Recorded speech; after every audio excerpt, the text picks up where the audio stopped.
Victoria Sterling grabbed the coffee cup from her assistant's hand and hurled it against the wall. Ceramic exploded. Hot liquid ran down the glass in brown streaks. "Get out!" Her assistant fled. The door slammed. Victoria turned to face 14 executives frozen around the conference table. Her voice dropped to a whisper that somehow filled every corner of the room. "Someone in this room just cost me $50 million. I'm going to find out who, and when I do, I won't just fire them. I will make sure they never work in this industry again." Then the door opened without a knock. A janitor walked in, and everything changed. Comment your city below so I can see how far this story travels. The coffee dripped down the glass wall like tears. Victoria Sterling stood at the head of the table, her chest heaving, her hands still shaking from the throw. She never lost control. Never. But this morning something had snapped. Robert Chen, Chief Financial Officer, spoke first. His voice cracked. "Victoria, if you'll let me explain—" "Explain." Victoria spun toward him. "Explain how you signed the Henderson contract without my authorization. Explain how you committed this company to liability clauses that could bankrupt us if they default. The deadline was—" "I don't care about deadlines." Victoria slammed her palm on the table. A water glass tipped over. No one moved to catch it. "I care about control. I care about knowing exactly what happens in my company. And you took that from me." Robert's hands trembled. 11 years he had worked here. 11 years of navigating her moods, surviving her purges, watching colleagues disappear. Now it was his turn. "I was trying to save the deal," he whispered. "You were trying to be me." Victoria leaned across the table until her face was inches from his. "You are not me. You will never be me. And if this deal goes bad, I will personally ensure that your name becomes a cautionary tale they teach in business schools." Robert's eyes filled with tears. A grown man, 53 years old, crying in front of his colleagues. Victoria straightened up and turned away from him like he was already gone. "Thomas, the presentation, now." Thomas Park, the IT director, fumbled with his tablet. His fingers were slick with sweat. He pressed the button for the projector. Nothing happened. The screen stayed dark. Victoria went still. "Thomas." "I'm working on it." Thomas was on his feet, rushing to the projector. "It was working this morning. I tested it myself at 6 a.m. I swear to God it was perfect.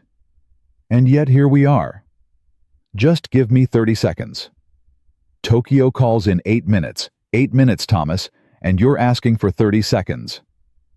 Thomas pulled cables, reconnected them.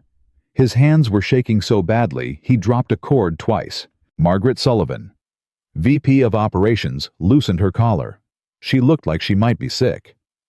David Wright, head of legal, stared at the table, his jaw tight.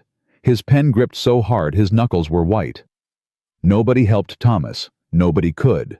In Victoria Sterling's world, you saved yourself or you drowned. "It's not responding." Thomas's voice was high desperate. "There might be a firmware issue, or the port could be—" "Stop talking." Thomas froze. Victoria walked toward him slowly, each step deliberate, each step a countdown. "Do you know what my father told me before he died?" Thomas shook his head. His back was against the wall now, literally. "He told me that trust is a luxury. He told me that the only person you can rely on is yourself. He told me that the moment you depend on someone else, you give them the power to destroy you." She stopped 1 foot away from him. "I trusted you, Thomas. I trusted you to do one simple thing. Turn on a projector. And you failed." "I didn't fail. The machine." "Machines don't fail on their own. People fail. People get lazy. People cut corners. People forget that excellence isn't optional, it's required." Thomas was crying now too. The second man she had broken this morning. Victoria felt nothing. Or told herself she felt nothing. The door opened. No knock, no warning. Just the soft click of a handle turning, and then a man walked in. Gray uniform. Cleaning cart. Mop handle sticking up at an angle. A name stitched on his chest pocket. Marcus. He stopped just inside the doorway. Victoria turned to face this new intrusion, this new target for her fury. "Who the hell are you?" Marcus looked at her. Then at Thomas pressed against the wall with tears streaming down his face. Then at Robert still sitting at the table with his head bowed. Then at the coffee dripping down the glass wall. "Wrong room," Marcus said. "I'll come back." He started to turn his cart around. "Stop." Marcus stopped. Victoria moved toward him. "You walked into my meeting, my private executive meeting, without knocking, without permission. On what planet is that acceptable?" "Like I said, wrong room. My apologies." "Your apologies?" Victoria laughed. It was a sharp sound like glass breaking. "Do you know who I am?" "Yes, ma'am. You're Victoria Sterling." "And do you know what happens to employees who interrupt me?" "I can guess." "Then you should be terrified right now." Marcus was quiet for a moment. He looked at her with steady eyes, not defiant, not aggressive, just calm. Impossibly calm. "No, ma'am," he said. "I'm not." Victoria took another step toward him. They were close now. Close enough that she could see the gray in his hair, the lines around his eyes, the old scar on his chin that looked like it came from something painful. "Everyone is afraid of me," she said softly. "That's not arrogance, that's fact. So either you're very stupid or you're very new. I'm new. 4th day. Then you have a lot to learn about how things work here." "Maybe so." Victoria waited for more, an apology, an excuse, some sign of submission. It didn't come. "Thomas can't fix my projector," she said finally. "Can you?" "I'm a janitor, ma'am." "That's not what I asked." Marcus glanced at the dark screen. "I've fixed a few things in my time." "Then fix it." "I will. But first nothing. Fix it now." Marcus didn't move toward the projector. Instead, he took a breath and spoke the words that would change everything. "Ma'am, before I touch your equipment, I need to say something." "You don't need to say anything. You need to do what you're told." "That man over there."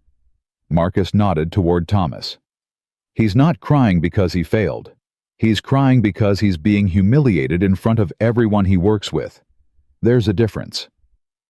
The room stopped breathing.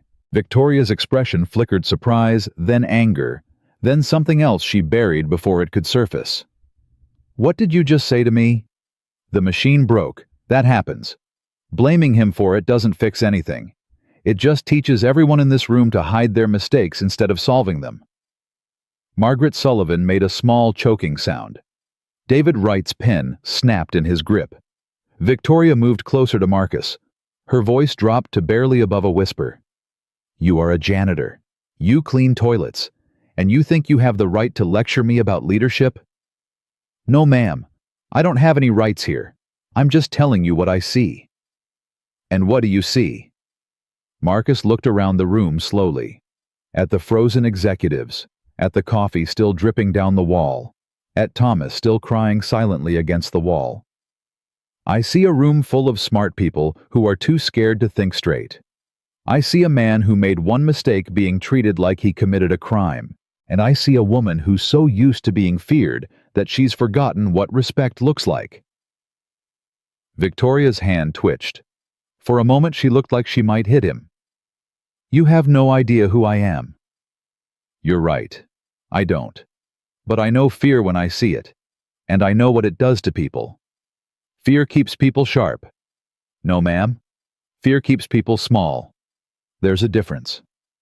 The silence stretched. 10 seconds. 20. Victoria and Marcus stood facing each other like two fighters waiting for the bell. Finally, Victoria spoke. Her voice was strange, controlled, but something underneath was cracking. "You should be fired for what you just said." "Probably." "You don't seem to care." "I care about keeping my job. I have a daughter to feed. 8 years old. She's the only reason I get up in the morning. Marcus paused.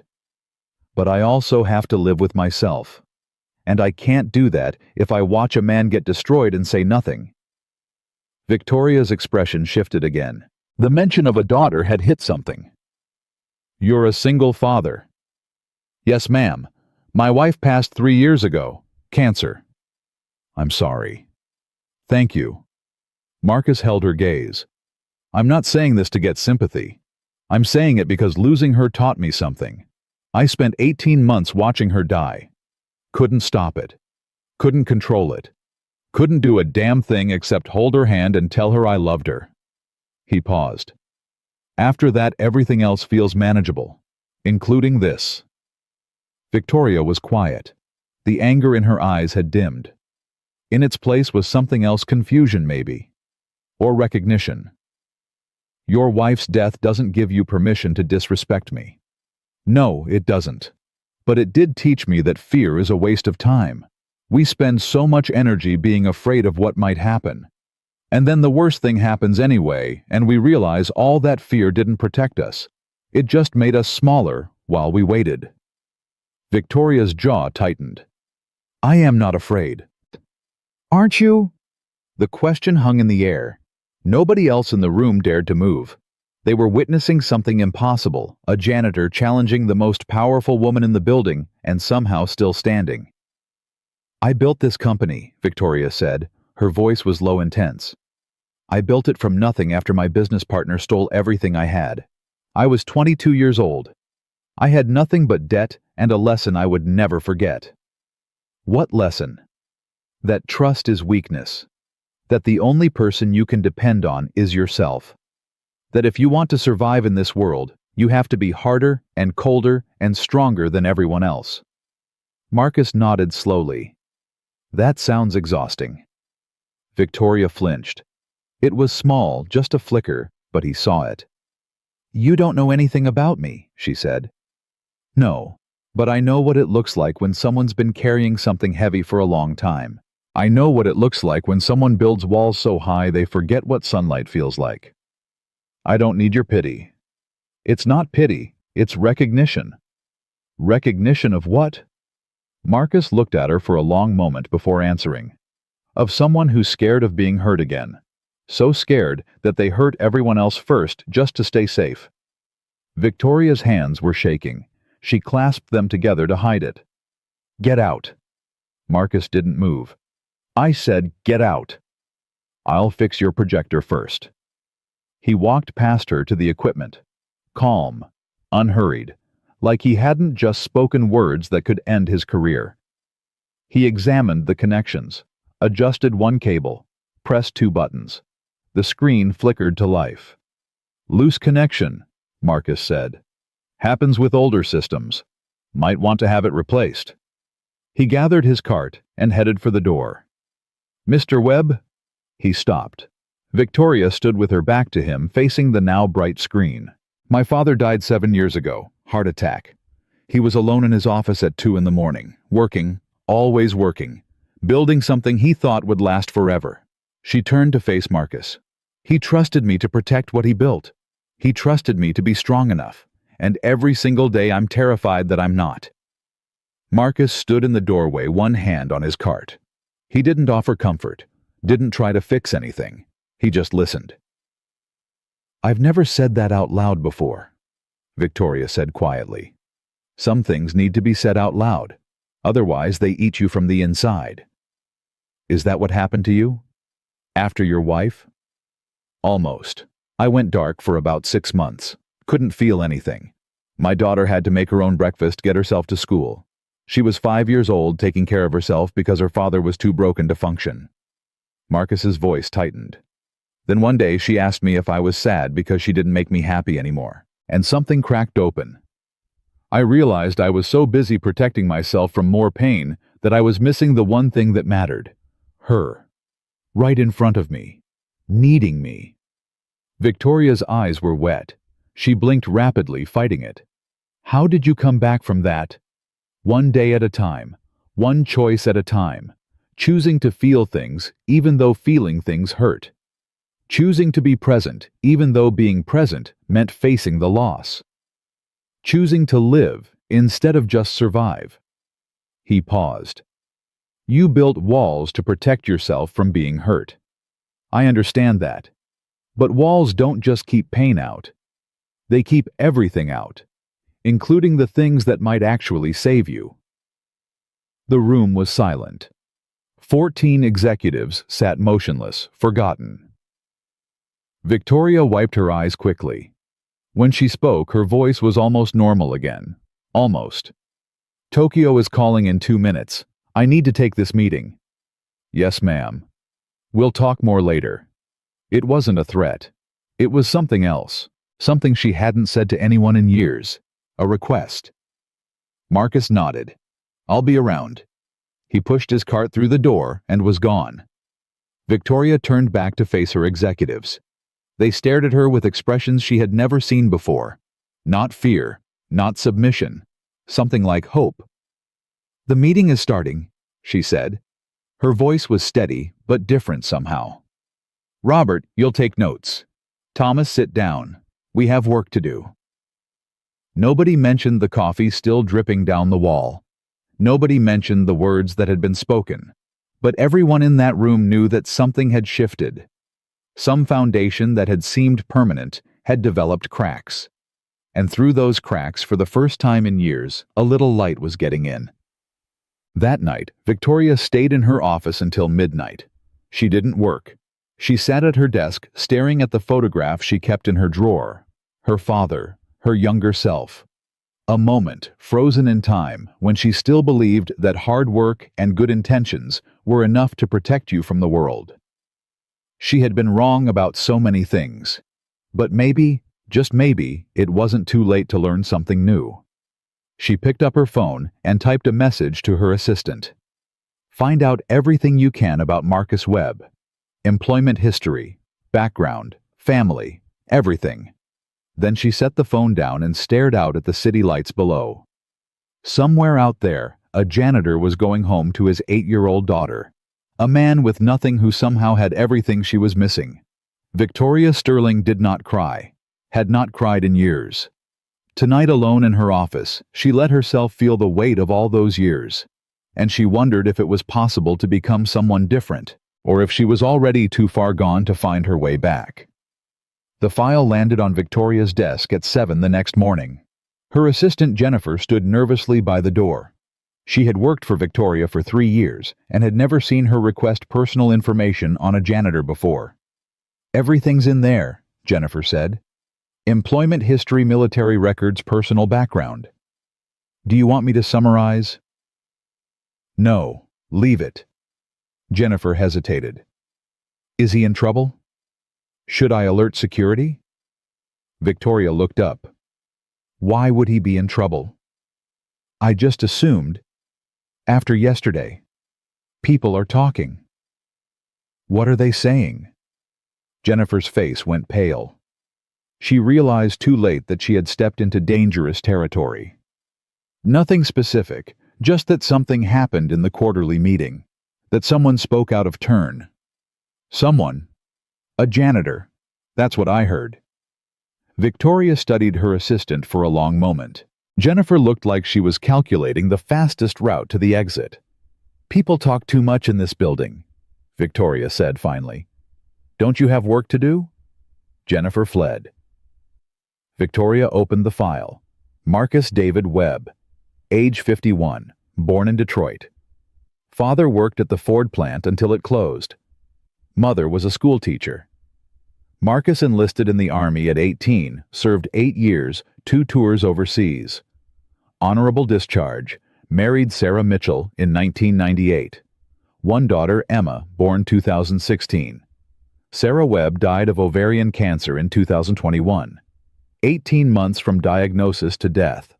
Marcus left his job as a construction foreman to care for her. After she passed, he took whatever work he could find. Night shifts mostly. Jobs that let him be home during the day when his daughter needed him. Victoria stared at the photograph attached to his employment application. It was a standard headshot, the kind taken at a DMV or a passport office. But something in his eyes caught her attention. Not sadness exactly.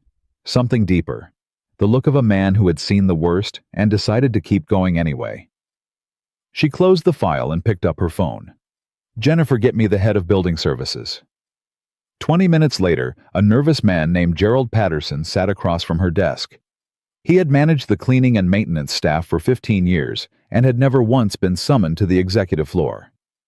"Mr. Webb," Victoria said without preamble, "tell me about him."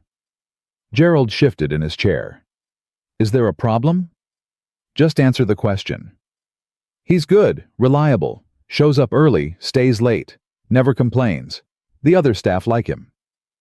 "Has he caused any issues?" Gerald hesitated. "Mr. Patterson, I asked you a question." "There was an incident last week, nothing major. One of the security guards was giving a young cleaning woman a hard time, making comments. Marcus stepped in." "What kind of comments?" "The kind that get people fired if HR hears about them." Victoria's jaw tightened. "And Marcus stepped in?" "Yes, ma'am. Told the guard to back off. The guard didn't like that.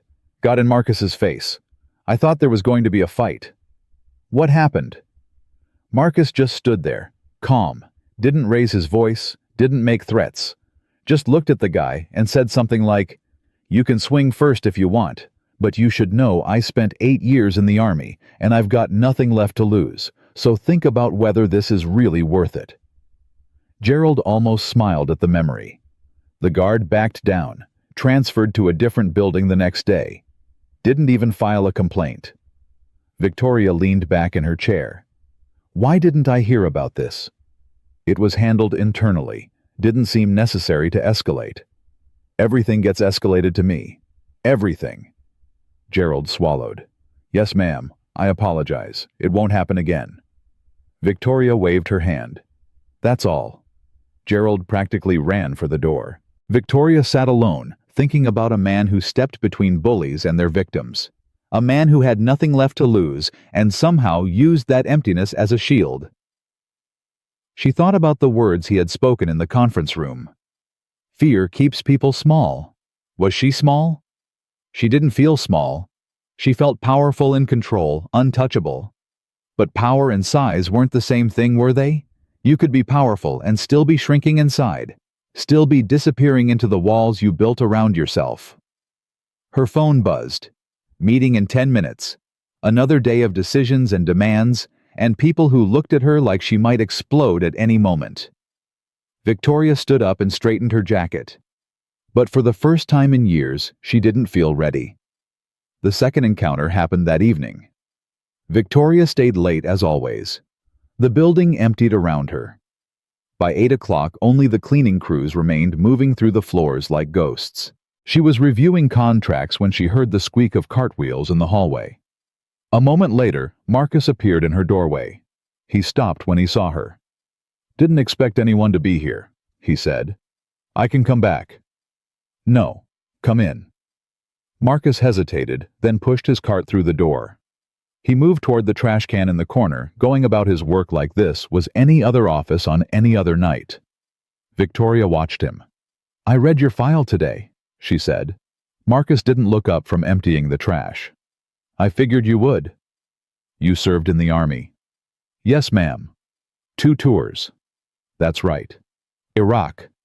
Afghanistan. First tour was 2003. Second was 2005. Victoria was quiet for a moment. "My father tried to enlist during Vietnam. They rejected him because of his eyesight. He always felt guilty about that, like he'd missed something important."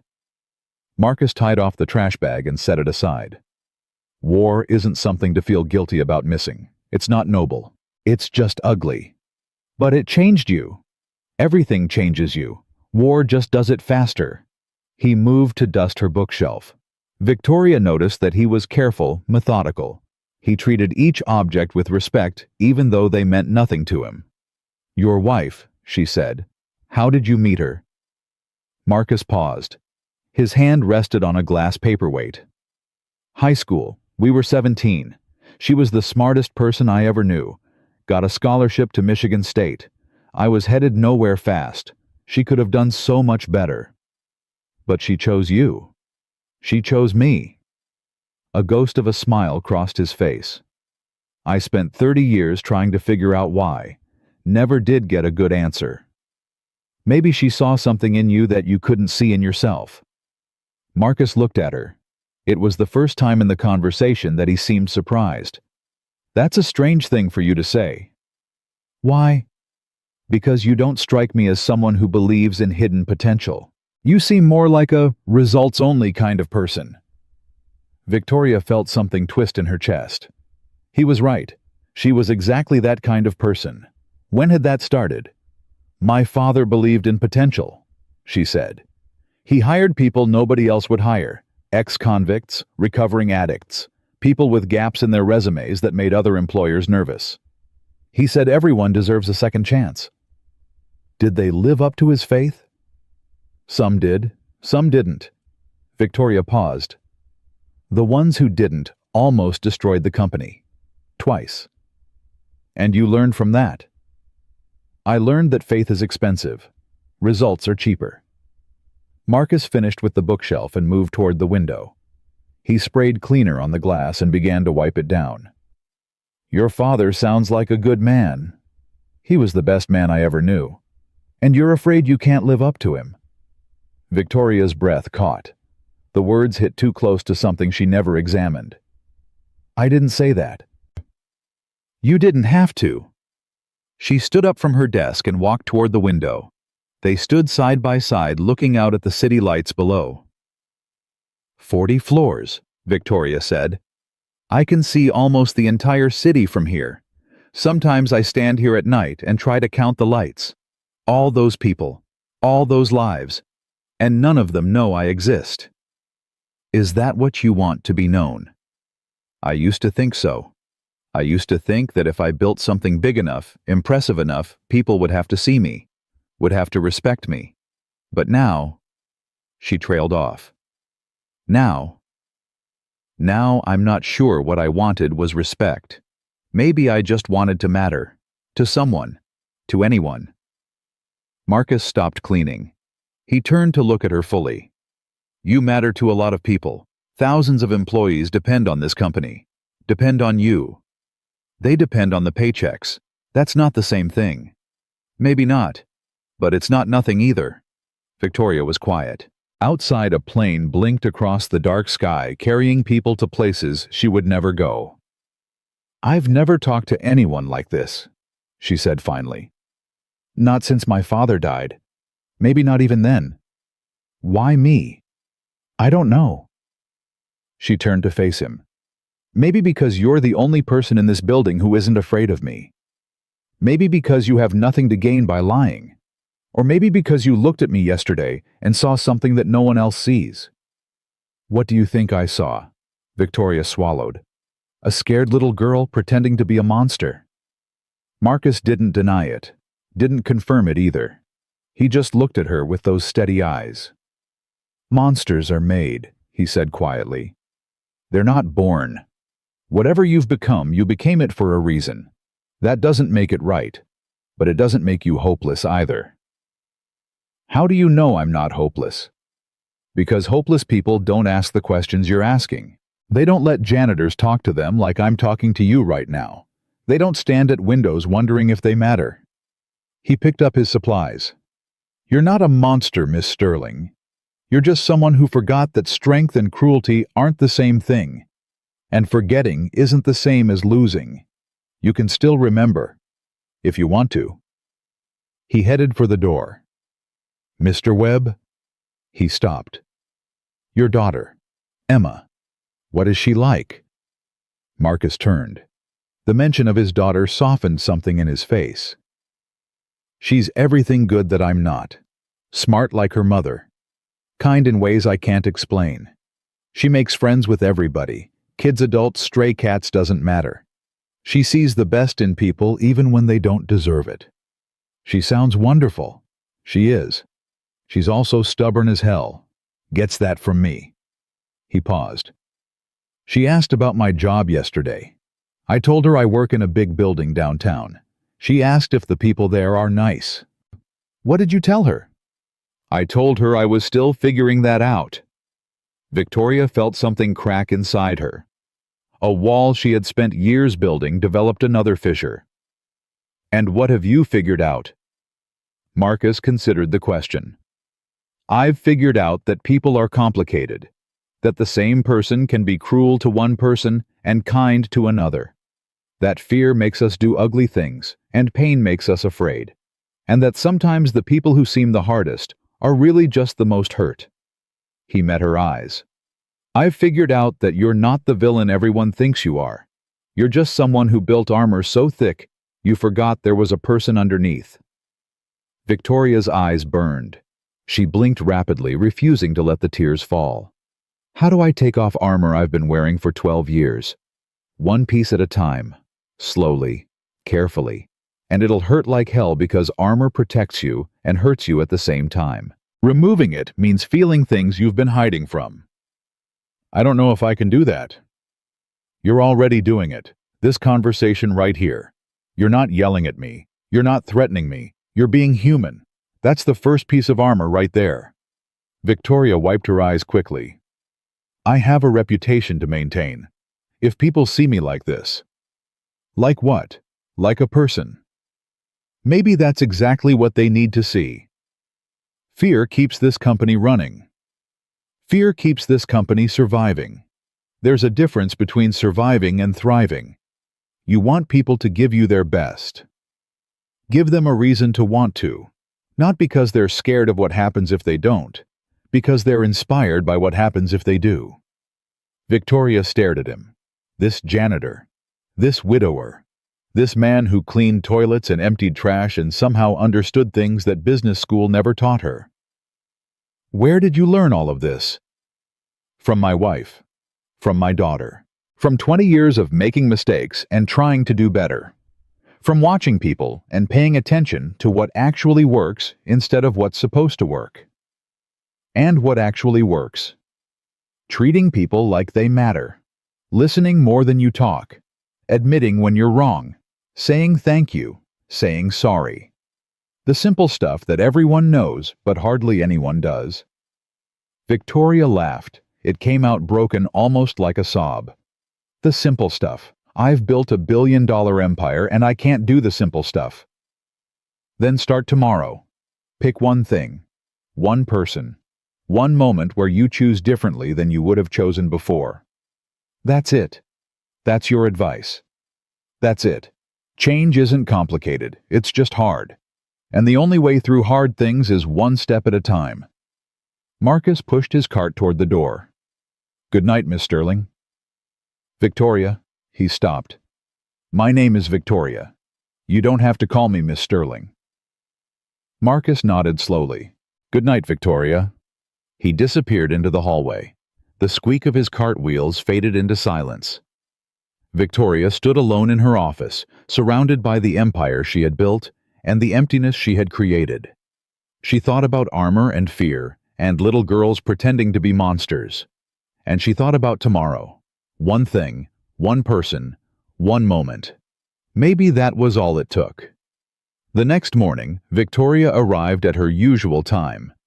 Coffee waiting exactly 190 degrees. Assistant hovering nervous as always. But something was different. Victoria stopped at Jennifer's desk instead of walking past. "Jennifer." Her assistant looked up, bracing for criticism. "Yes, ma'am." "You've been working for me for 3 years." "Yes, ma'am, 3 years next month." "I don't know anything about you. Are you married? Do you have children? Where did you grow up?" Jennifer's mouth fell open.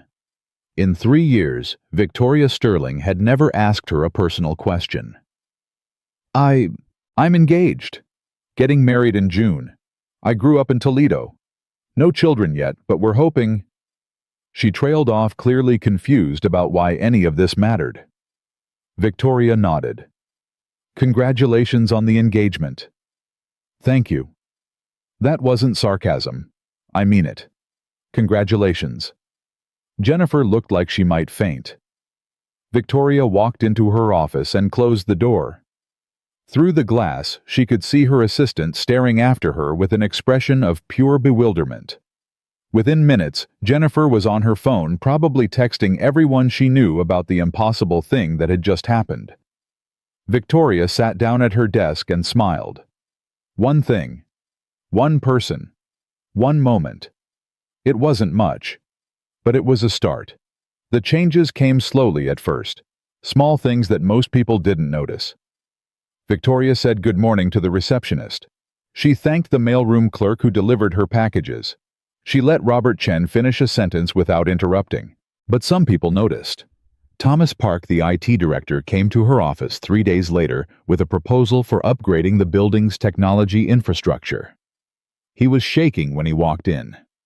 "Miss Sterling, I know you're busy, but I wanted to present some ideas." "Sit down, Thomas." He sat. He looked like a man awaiting execution. Victoria studied him for a moment. "I owe you an apology." Thomas blinked. "Excuse me. Last week, in the conference room, I was harsh. The projector failure wasn't your fault. I shouldn't have treated you like it was." Thomas stared at her. His mouth opened, closed, opened again. I don't know what to say." "You don't have to say anything. I just wanted you to know that I recognize I was wrong. It won't happen again."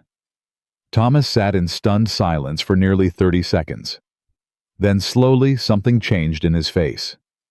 The fear was still there, but underneath it something else was growing. Something that looked almost like respect. "Thank you," he said finally. "That means a lot. Now tell me about this proposal." Thomas talked for 45 minutes. Victoria listened without interrupting once.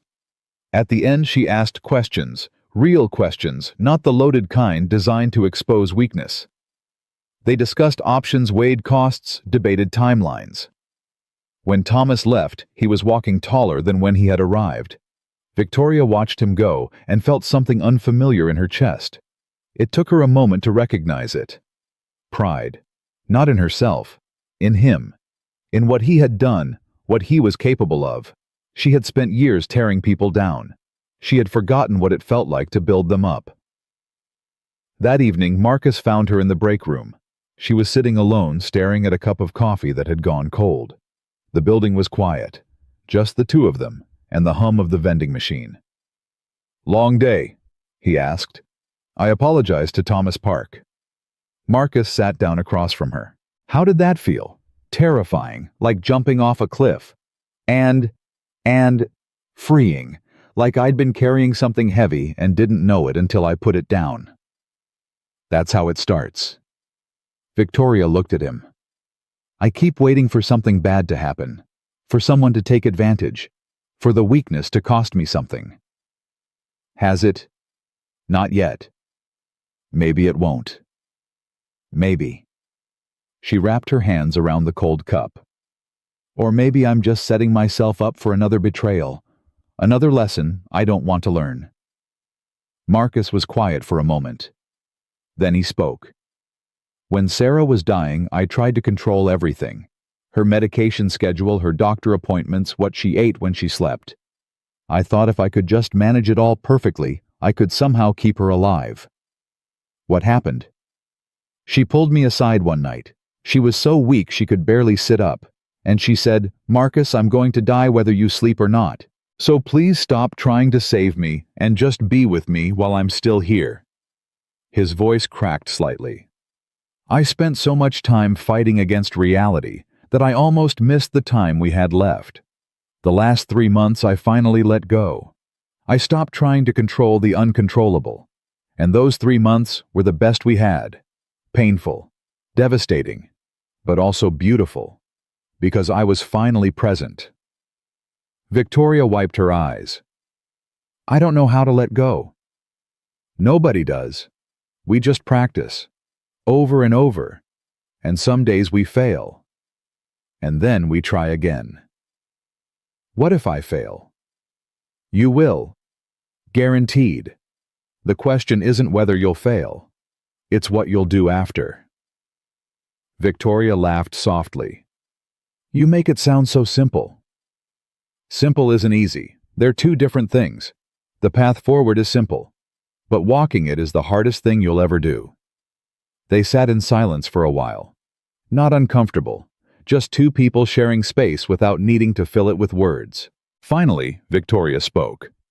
"Tell me about Emma. Tell me something that makes you smile." Marcus's face softened immediately. Last week she came home from school upset. Some kid had told her that her drawings were ugly. She's been drawing constantly since Sarah died. It's how she processes things. So this really hurt her. "What did you do?" "I asked to see the drawings. She showed me about 20 of them. Houses, trees, animals, her mother. And I told her something Sarah used to tell me." "What?" "That art isn't about being good enough for other people. It's about getting the inside on the outside. If you look at a drawing and it makes you feel something, then it worked. Doesn't matter what anyone else thinks."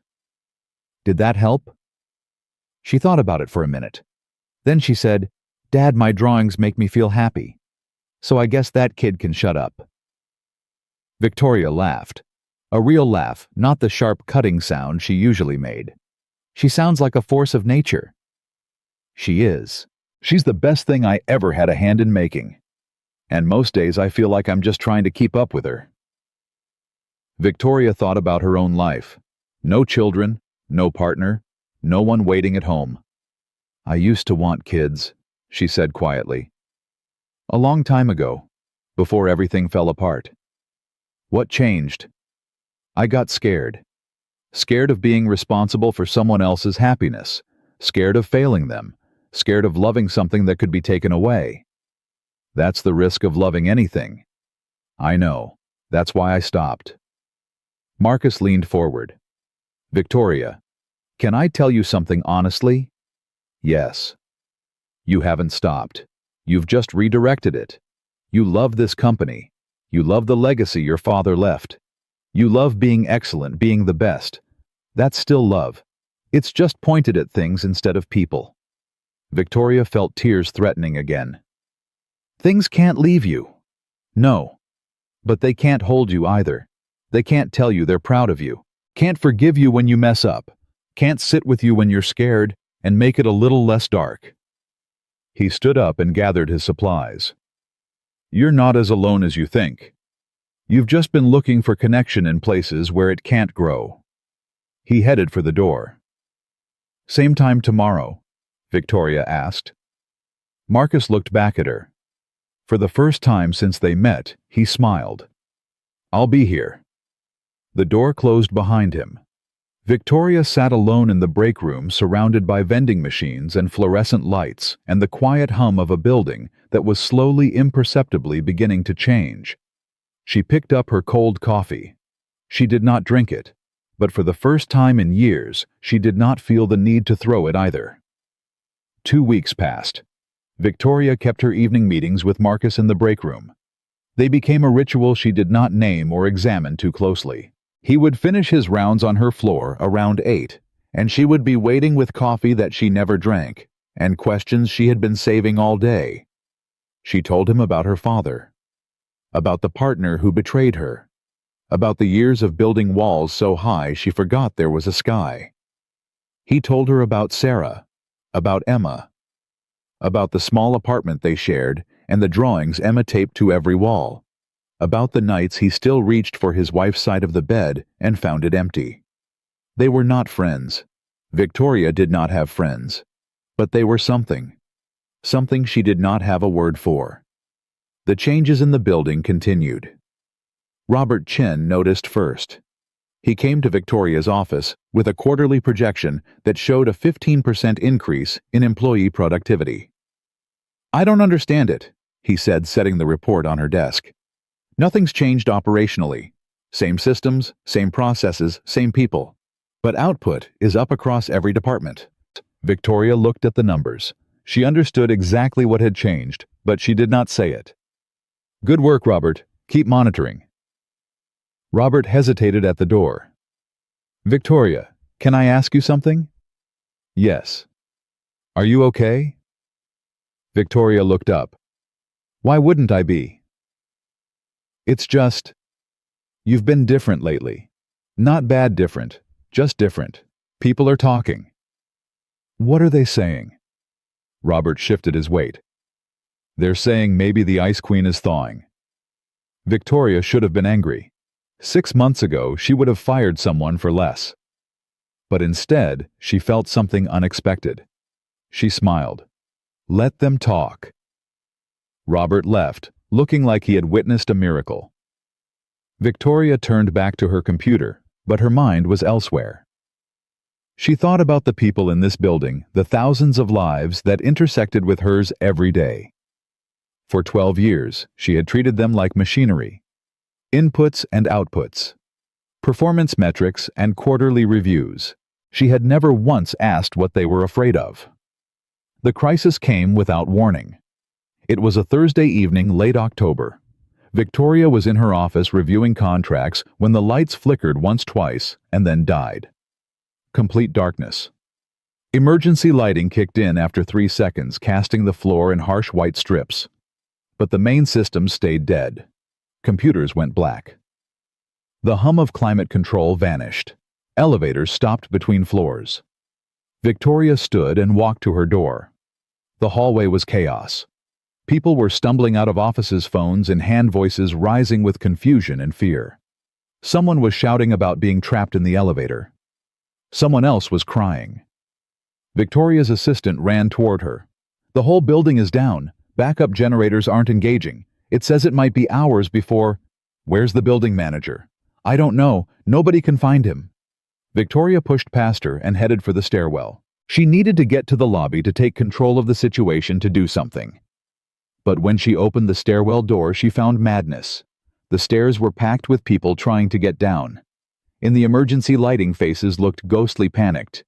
Someone pushed past her, nearly knocking her down. Voices echoed off the concrete walls. Move! My phone's dead. Is there a fire? I can't see anything. Victoria tried to speak to assert authority. Everyone calm down. This is just a power outage. There's no danger. No one listened. No one even looked at her. In the darkness, without the trappings of her office, without the fear that usually preceded her, Victoria Sterling was just another body in the crowd. She felt something she had not felt in years. Helplessness. Then a voice cut through the chaos. Everyone stop moving! The voice was calm, steady, carrying without shouting. Victoria recognized it immediately. Marcus stood 3 flights up, a flashlight in his hand. The beam cut through the darkness like a lighthouse through fog. There is no fire, Marcus continued. This is a power outage. The building is safe. But we need to move slowly and carefully. No pushing, no running, 1 step at a time. Someone shouted back. Who the hell are you? I'm the guy with the flashlight. So unless you can see in the dark, I suggest you follow me. There was a moment of hesitation. Then slowly the crowd began to organize. People stopped pushing. Voices lowered. The panic dissolved into something manageable. Marcus began walking down the stairs, his flashlight illuminating each step. The crowd followed like children following a teacher through a storm. Victoria watched him work. She had spent 12 years believing that fear was the only way to control people. That authority came from power, from position, from the ability to destroy. Marcus had none of those things. He had a flashlight and a steady voice. And somehow that was enough. She joined the back of the crowd and followed him down. 40 floors took nearly an hour. Marcus never rushed. He stopped to help a woman who had twisted her ankle. He carried the briefcase of a man who was struggling with a heart condition. He made jokes that weren't funny, but somehow made people laugh anyway. By the time they reached the lobby, the crowd had transformed. Fear had become relief. Strangers were helping strangers. Someone started a round of applause when Marcus pushed open the final door. He waved it off. Just doing my job. Everyone get home safe. People dispersed into the night. Emergency vehicles had arrived, their lights painting the street in red and blue. Victoria stood near the entrance, watching her employees scatter. Then she heard shouting from inside. The server room. We're losing everything. Victoria ran back into the building. In the basement, 3 floors down, The company's servers held 12 years of financial data client information, proprietary technology. Without power, without climate control, the systems were overheating. Millions of dollars of information on the verge of being destroyed. The IT team was in full panic. Thomas Park was on his knees in front of a server rack, his face illuminated by the glow of warning lights. The backup generators won't engage. I've tried everything. Manual override isn't responding. How long do we have? 20 minutes, maybe less. After that, the servers overheat and we lose everything. Victoria felt her chest tighten. 12 years of work, her father's legacy, everything she had built. There has to be something, some way to... I've tried everything. The generators are on the third-floor mechanical room. Something's blocking the engagement sequence. It needs to be done manually, but none of us know how. Victoria's mind raced. She needed an engineer, a technician, someone who understood building systems. But in the chaos of the evacuation, specialists had scattered. She was surrounded by people who understood code, not machinery. Then she heard footsteps behind her. Marcus appeared in the doorway, his flashlight beam sweeping across the room. Heard you might need some help down here. Thomas looked up. Can you fix a backup generator? I can try. Used to work building maintenance before this. Third floor mechanical room. But none of us know where. I know where it is. I've been cleaning up there for 3 weeks. Marcus turned and disappeared into the darkness.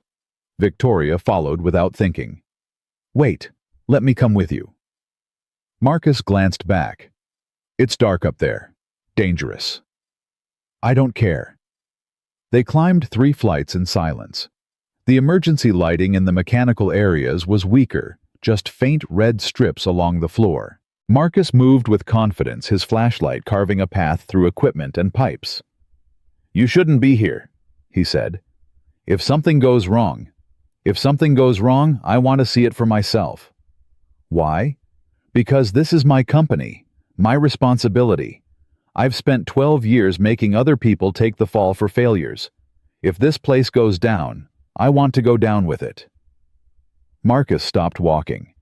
In the dim light, she could see his expression.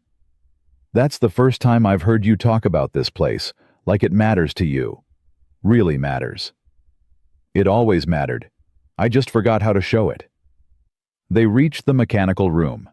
Marcus pushed open the heavy door and swept his flashlight across walls of equipment pipes and control panels. There. He pointed to a massive generator in the corner. The automatic engagement failed. I need to reset the breakers and manually start the sequence. What do you need me to do? Hold the flashlight. Keep it steady on that panel.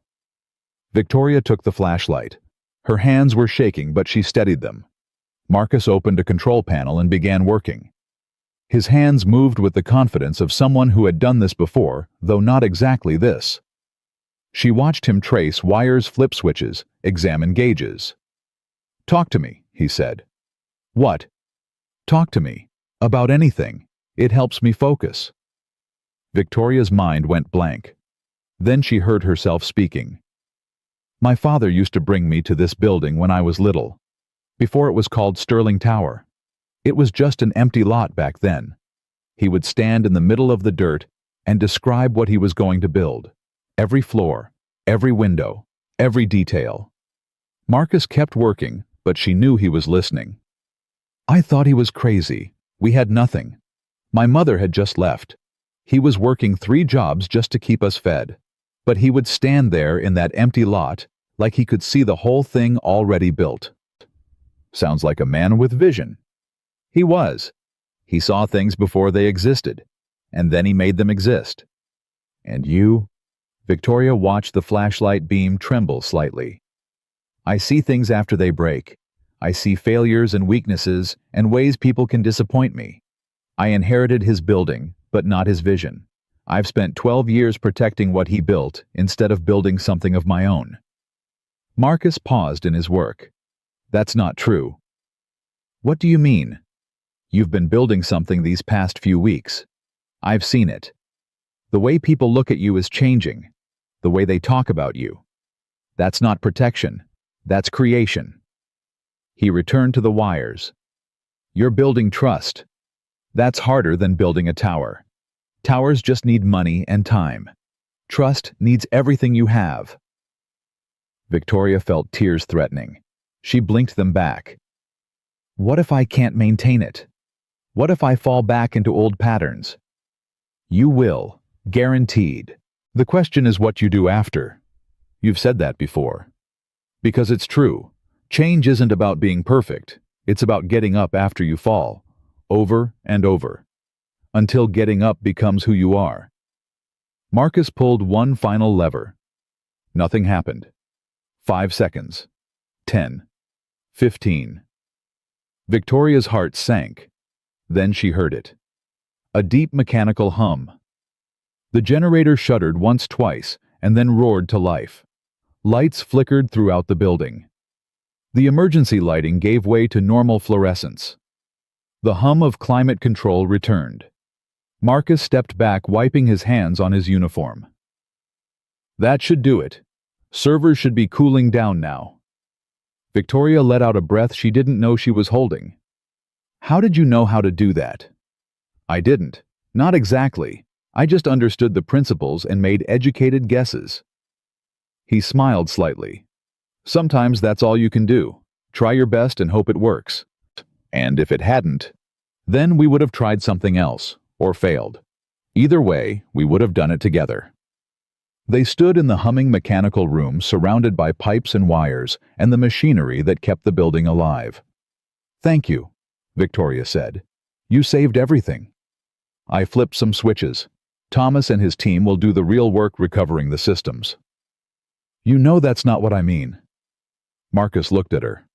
In the restored lighting, she could see the exhaustion in his face, the gray in his hair, the lines that came from years of loss and struggle. You would have figured it out. You're smarter than you give yourself credit for. I'm not talking about the generator. I'm talking about everything. The conference room, the break room conversations, the way you've pushed me to see things differently. Victoria paused. You've changed me, Marcus. I don't know how to thank you for that. You already have. How? By actually changing.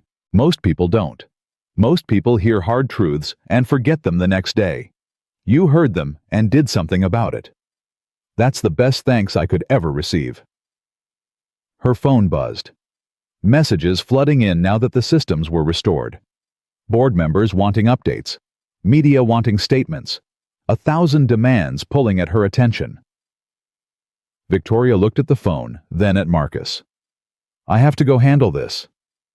I know. Will you still come by the break room tonight? I have to finish my rounds first. The power outage made a mess of things. I'll wait. She walked toward the door, then stopped. Marcus. Yes. Emma's lucky to have you as a father. Something softened in his face. Thank you. That means more than you know. Victoria left the mechanical room and descended toward the chaos waiting below. Board members, journalists, insurance adjusters. All of them wanting answers. All of them wanting someone to blame. She would handle them. She would answer their questions and address their concerns and do everything a CEO was supposed to do in a crisis. But for the first time, she understood something her father had known all along. The building wasn't what mattered. It was just concrete and glass and steel.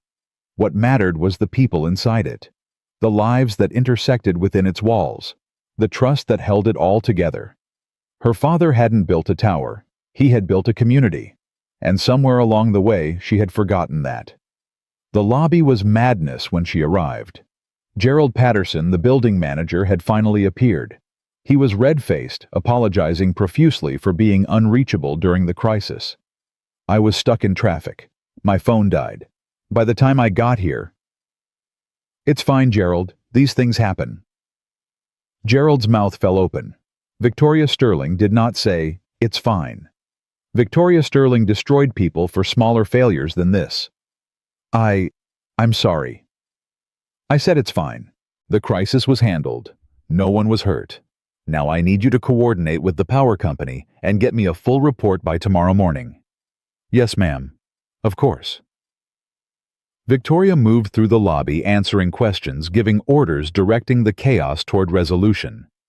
But she did it differently than before. She asked instead of demanded. She listened instead of lectured. She said please and thank you and meant them. People noticed.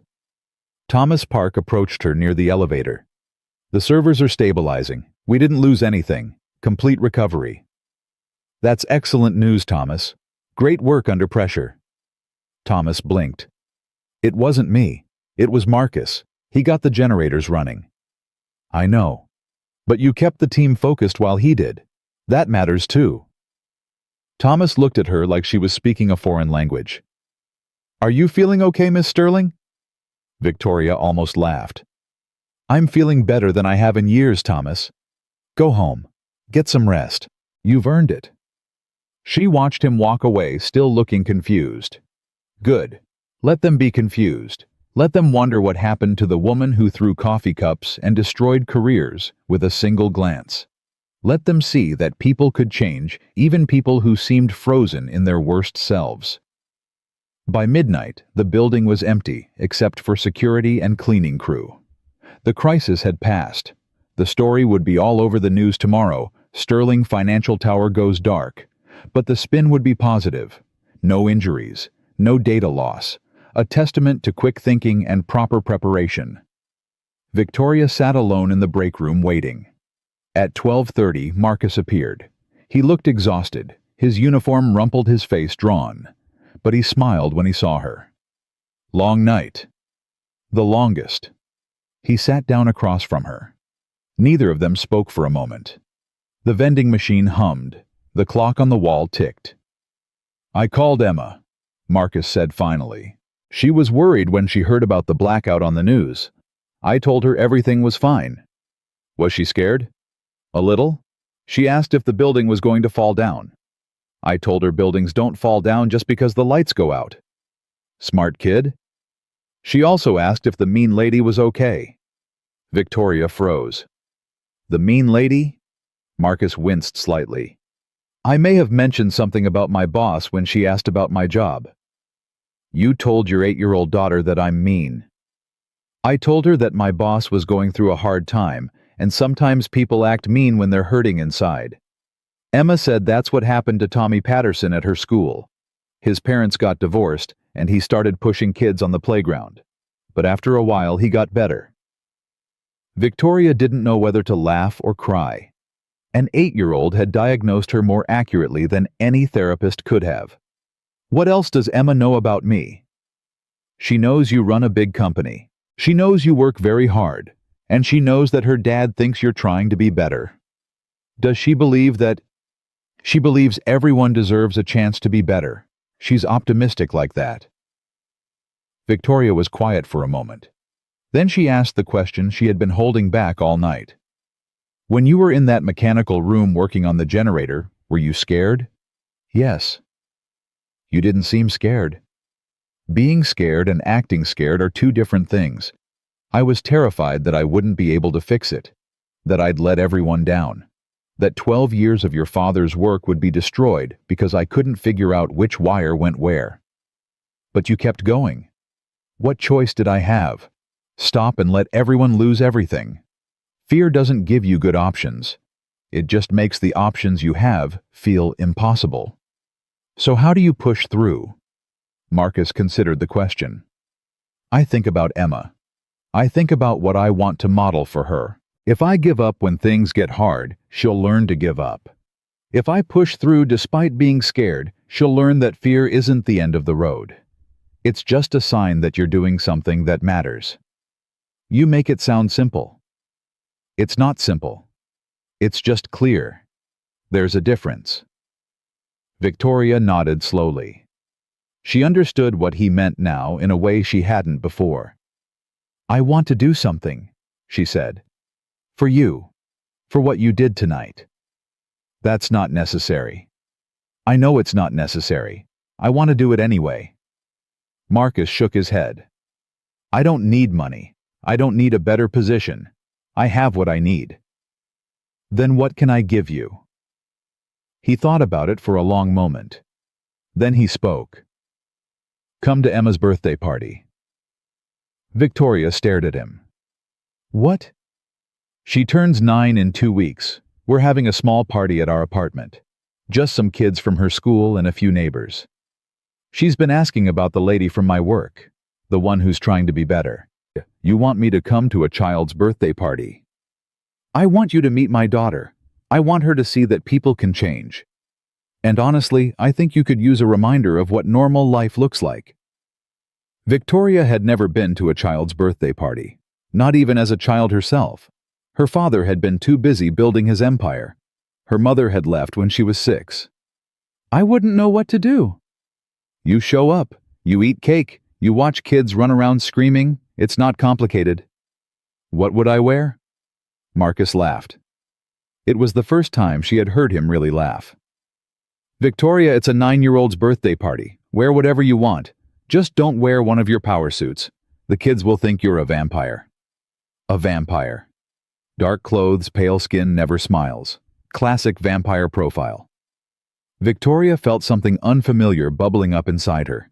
It took her a moment to recognize it as joy. "I don't know the first thing about 9-year-old girls." "Neither do I, and I've been raising one for 9 years. We figure it out as we go." She looked at him across the table. This janitor, this widower, this man who had walked into her conference room 3 weeks ago and changed everything. "Why are you doing this? Why do you care what happens to me?" Marcus was quiet for a long moment. When he spoke, his voice was soft. "Because my wife asked me to." "What do you mean?" "Before she died, Sarah made me promise something. She said the world was going to try to make me hard and bitter. She said losing her could turn me into someone cold. And she made me promise that if I ever met someone who was lost in that coldness, I would try to help them find their way back." Victoria felt tears spilling down her cheeks. She didn't try to stop them. "She sounds incredible." She was. She saw the best in everyone, even when they couldn't see it themselves. She would have liked you. "How can you possibly know that?" "Because she liked people who were fighting to be better. She always said that was the bravest thing anyone could do." Victoria wiped her eyes with the back of her hand. Her mascara was probably ruined. She didn't care. "I'll come. To Emma's party. I'll be there." "Good. Saturday the 15th, 2 o'clock. I'll text you the address." "You have my number." "It's in the building directory. I looked it up weeks ago." "Why?" "Because I knew this day was coming. I just had to wait for you to be ready." Victoria shook her head slowly. "You're a strange man, Marcus Webb." "So I've been told." They sat in silence for a while longer. Not awkward, just comfortable. Two people who had been through something together and come out the other side. Finally, Marcus stood up. "I should get home. Emma will be asleep, but I like to check on her before I go to bed. Make sure she's breathing. Make sure she's real." Does it ever feel unreal? Being a parent. Every single day, you create this whole person, this whole life, and then you have to figure out how to not mess them up. He smiled. "It's the best thing I've ever done. Also the scariest." "I think that's true of anything worth doing." "Maybe so." He headed for the door, then turned back. "Victoria." "Yes." "Thank you." "For what?" "For proving me right. For showing Emma that people can change. For being brave enough to try." He left before she could respond. Victoria sat alone in the break room, surrounded by vending machines and empty chairs, and the quiet hum of a building that had almost died tonight. She thought about generators and blackouts and 40 floors of darkness. She thought about a little girl who believed everyone deserved a chance to be better. She thought about a dying woman who made her husband promise to help lost people find their way home. And she thought about herself, who she had been, who she was becoming, who she might still be if she kept trying. The clock on the wall said 1:15 a.m., Saturday the 15th. 2 o'clock. Victoria Sterling had a birthday party to attend. She had no idea what to expect, But for the first time in 12 years, she was looking forward to finding out. The 2 weeks before Emma's birthday were the longest of Victoria's life. She found herself distracted in meetings, her mind wandering to questions she had never considered before. What do you bring to a 9-year-old's birthday party? What do 9-year-olds like? What if Emma hated her? What if all the children hated her? On Tuesday, she asked Jennifer to research popular toys for girls aged 8 to 10. Jennifer stared at her. Is everything okay, Miss Sterling? Just answer the question. I have 3 nieces around that age. They're really into art supplies right now. Fancy markers, sketchbooks, that kind of thing. Victoria remembered what Marcus had said about Emma's drawings, how she had been drawing constantly since her mother died. Where would I buy quality art supplies? Jennifer's confusion deepened. There's a Blick Art Materials downtown. They have professional grade stuff. Schedule time for me to go there, Thursday afternoon. You want me to schedule a shopping trip? Is that a problem? No, ma'am. It's just, you've never asked me to schedule a shopping trip before. Victoria looked at her assistant, really looked at her. Jennifer was 28 years old, engaged, planning a wedding for June. Victoria had learned that much in their brief conversation 2 weeks ago. Jennifer, what did you want to be when you were 9 years old? Jennifer blinked. Excuse me. When you were Emma's age, what did you dream about? I wanted to be a veterinarian. I loved animals. What happened? I found out you have to put them down sometimes. I couldn't handle that part. Victoria nodded slowly. Dreams change. That's not always a bad thing. Jennifer looked at her with an expression Victoria had never seen before, something between wonder and concern. Miss Sterling, are you sure you're feeling okay? I'm feeling better than I have in years. Now schedule that shopping trip. Thursday afternoon, Victoria walked into Blick Art Materials for the first time in her life.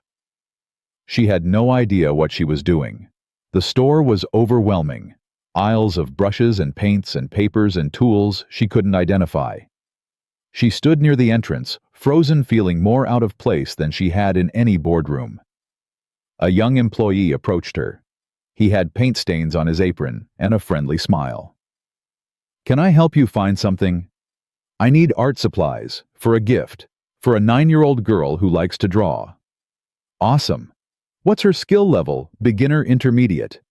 Victoria had no idea. She draws constantly. Her father says it's how she processes things. The employee's expression softened. Sounds like art therapy. That's beautiful. Let me show you some options. He walked her through the store, explaining the differences between markers and colored pencils, between sketchbooks and drawing pads. Victoria listened intently, asking questions, taking mental notes. If she's really serious about it, you might consider a professional grade set, something that will last and give her room to grow. Show me the best you have.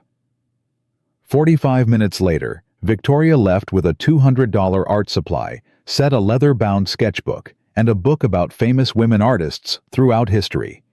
The employee had wrapped everything in colorful paper with a purple bow.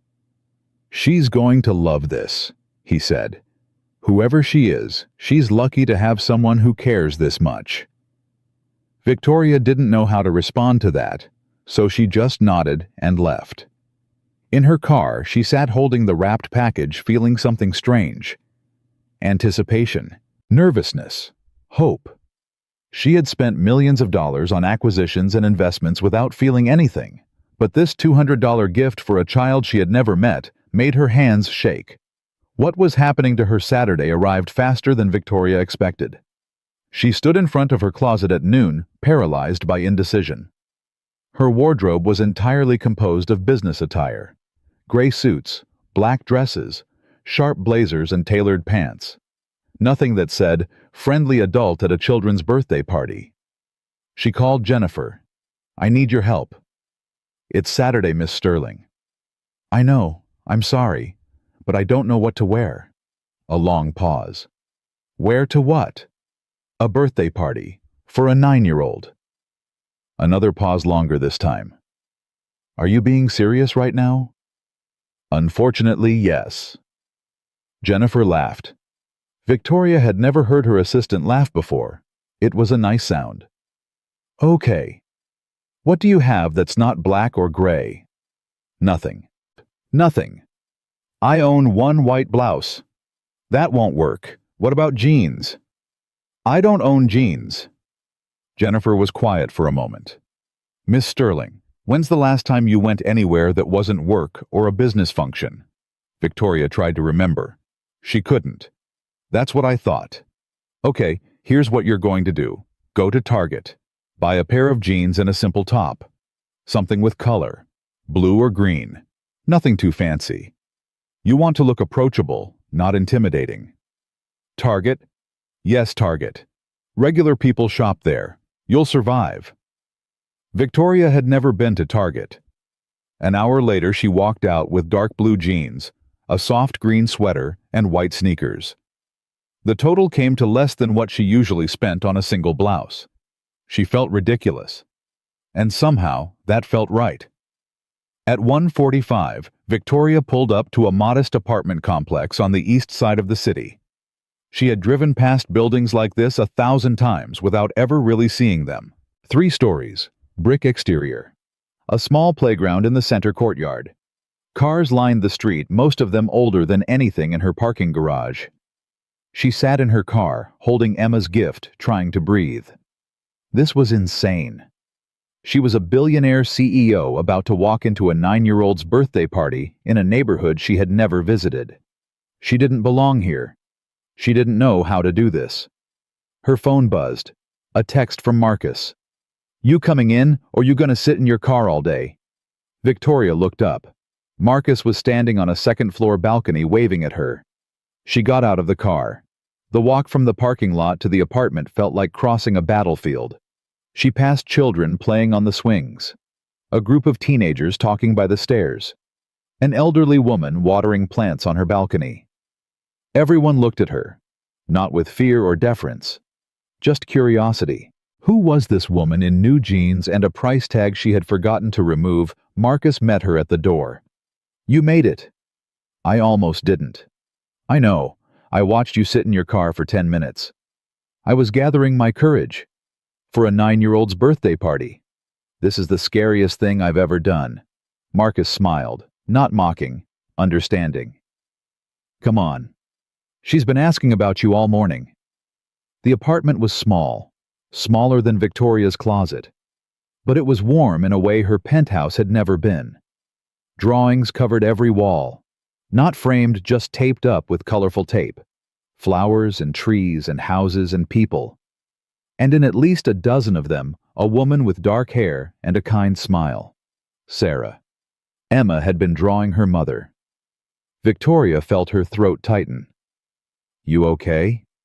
Marcus asked quietly. The drawings. They're everywhere. That's Emma's gallery. She adds new ones every week. They're beautiful. She'll be happy to hear that. Come on, she's in the kitchen. The kitchen was full of children. 6 of them, maybe 7, all wearing paper crowns and eating pizza. At the head of the small table sat a girl with dark hair and her father's steady eyes. Emma Webb looked up when Victoria entered. Dad, is that her? The lady from your work? That's her. Emma studied Victoria with an intensity that reminded her of Marcus. Then she smiled. You don't look mean. Victoria felt something crack inside her. I'm trying not to be. Dad said you were having a hard time, and that's why you acted mean sometimes. I told him that happened to Tommy Patterson at my school too. Your dad told me about Tommy. I'm glad he got better. Me too. He's actually nice now. We played together at recess last week. Emma pointed to an empty chair. You can sit next to me if you want. Victoria sat. For the next hour, she experienced something she had never experienced before. Chaos. Joyful, uncontrolled, utterly unpredictable chaos. Children ran around the small apartment. They played games she didn't recognize. They spilled juice and dropped pizza and laughed at jokes that made no sense. Emma introduced her to every single one of her friends, giving detailed explanations of how she knew each of them. "That's Maya. She's my best friend. We met in first grade when she shared her crayons with me. That's Devin. He's allergic to everything, but he's really funny. That's Lily and her brother James. They live downstairs. Their mom makes the best cookies." Victoria tried to keep track. She failed. But she nodded and smiled and said hello to each child, and somehow that was enough. When it was time for presents, Emma insisted Victoria go first. "You're a special guest. Special guests go first." Victoria handed over the wrapped package, suddenly terrified that she had gotten it wrong, that a 9-year-old would see through her attempt to connect and find it lacking. Emma unwrapped the gift slowly, carefully. She removed the bow and set it aside. She peeled back the paper without tearing it. "Mom always said presents should be opened respectfully," she explained, "because someone worked hard to wrap them." Victoria's eyes burned. Emma opened the box. She stared at the contents without speaking. "It's art supplies," Victoria said, her voice uncertain. "Professional grade. The man at the store said they're good for someone who's serious about drawing. And there's a sketchbook leather-bound so it will last. And a book about women artists because I thought maybe you'd like to see what other women have created." Emma still hadn't spoken. Victoria's heart sank. "If you don't like it, I can exchange it for something else. I wasn't sure what 9-year-olds..." Emma launched herself out of her chair and threw her arms around Victoria's neck. Victoria froze. She couldn't remember the last time anyone had hugged her. Years, probably. A decade, maybe. "Thank you," Emma whispered against her shoulder. "This is the best present ever." Victoria's arms came up slowly, uncertainly. She wrapped them around the small body pressed against her. "You're welcome," she managed to say. When Emma finally let go, her eyes were bright with tears. "Mom always wanted me to be an artist. She said I had a gift, but we could never afford the good supplies. Now you have them." Emma looked down at the set again, running her fingers over the markers and pencils.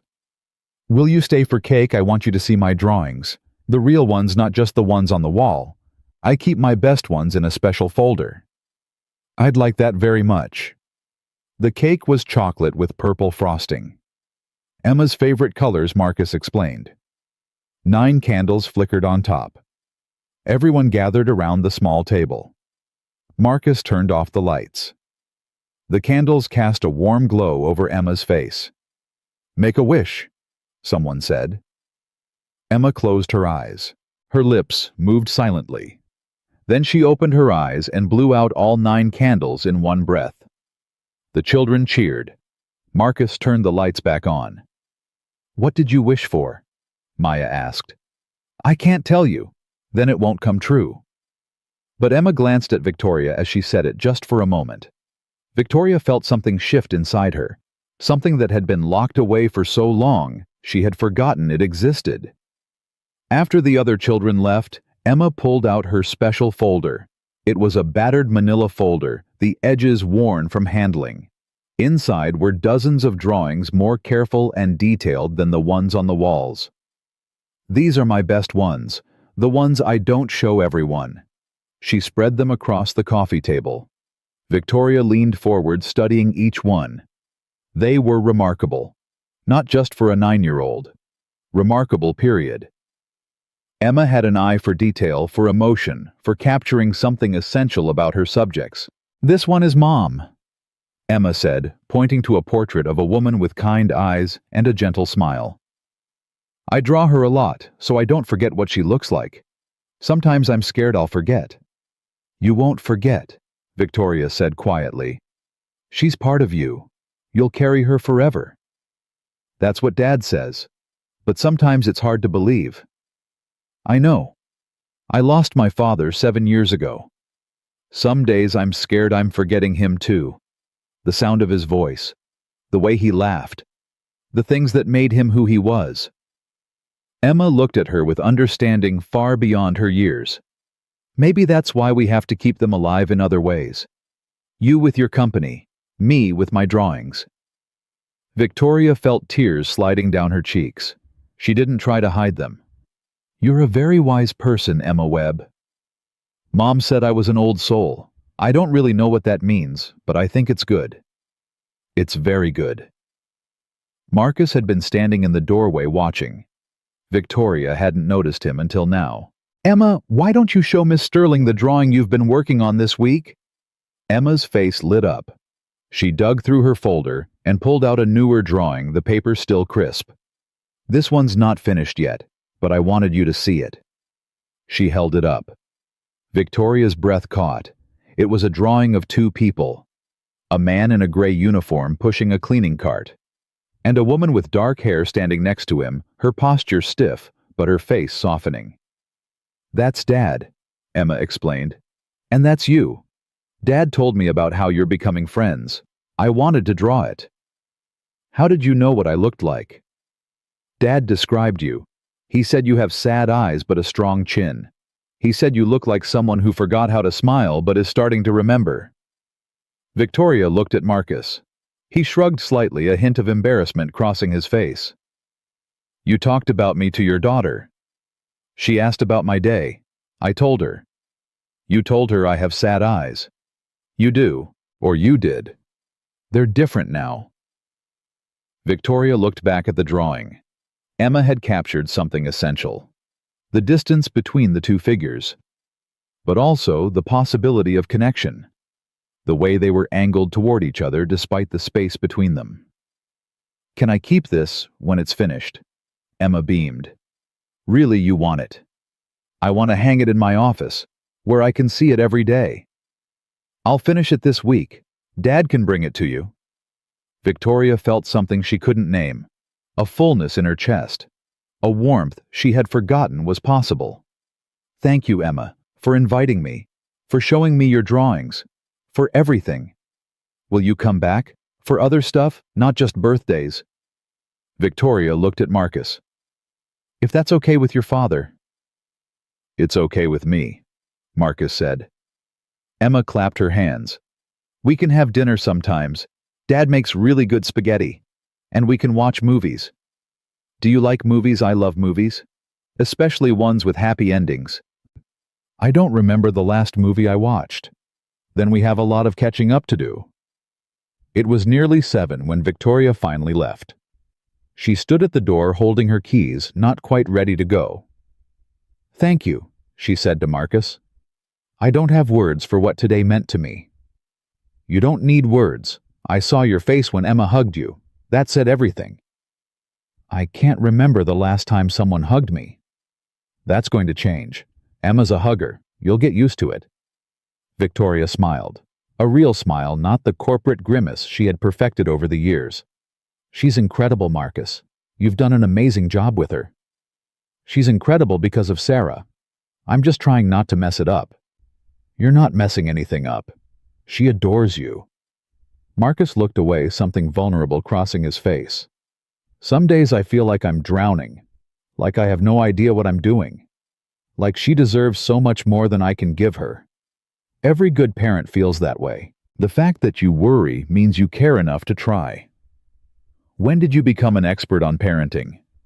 I'm not, but I'm an expert on trying to live up to someone's expectations and feeling like you're falling short. I've been doing that my whole life. Marcus met her eyes. You're not falling short, Victoria. Not anymore. She left before she could say something she wasn't ready to say. On the drive home, Victoria called her assistant. Jennifer, I need you to do something for me on Monday. It's Saturday night, Miss Sterling. I know, I'm sorry, but this is important. What do you need? I want to set up a scholarship fund for children who show artistic talent but can't afford supplies or lessons. I want it named after Sarah Webb. There was a long silence on the other end. Jennifer, are you still there? I'm here, Miss Sterling, that's a beautiful idea. Can you make it happen? I'll have the paperwork ready by Tuesday. Thank you, Jennifer. And thank you for the shopping advice. The jeans were perfect. Another silence. Then quietly, "You're welcome. I hope the party went well." "It was the best day I've had in 12 years." Victoria hung up. She drove through the city past the Sterling Financial Tower, rising against the night sky. 40 floors of glass and steel. Her father's legacy. Her empire. It looked different now. Smaller somehow. Not less important, but less consuming. There were other things that mattered. Other ways to measure success. A little girl's drawing. A father's quiet strength.